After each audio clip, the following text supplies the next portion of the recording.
বাংলাদেশের জনগণের নিরাপত্তার জন্য এদেশের প্রত্যেকটি জনগণ নাগরিক হিসাবে সমান সুযোগ সুবিধা, আমি আবারও বলি, প্রত্যেক নাগরিকের জীবন জীবিকা সেবা পাওয়া ক্ষেত্রে এই রাষ্ট্রের কোনো প্রতিষ্ঠান, কোনো ব্যক্তি, কোনো দল তার ধর্ম, বর্ণ, পেশা, তার আর্থিক অবস্থা কোনো কিছু দেখে বৈষম্য করতে পারবে না।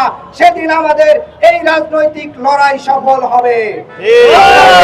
বলেছি, রাষ্ট্রের এই মৌলিক পরিবর্তন সংস্কার ব্যতীত আগামী নির্বাচন শুধুমাত্র ক্ষমতা পালাবদলের পরিবর্তে চেয়ারের পার্সন পরিবর্তন হয়ে সেখানে চেয়ারপারসন বসবেন, কিন্তু বাংলাদেশের মানুষের জনগণের ভাগ্যের কোনো পরিবর্তন হবে না।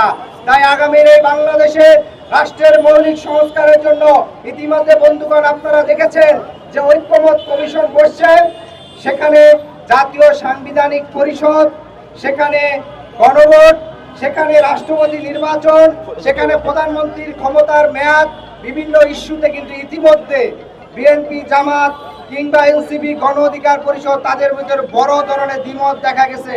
ফলে আমরা মনে করি এই মুহূর্তে বাংলাদেশের মানুষের একমাত্র মুক্তির আকাঙ্ক্ষা হচ্ছে জুলাই সনদ। সেই জুলাই সনদের সুরক্ষার জন্য আগামী নির্বাচন হতে হবে গণপরিষদের নির্বাচন।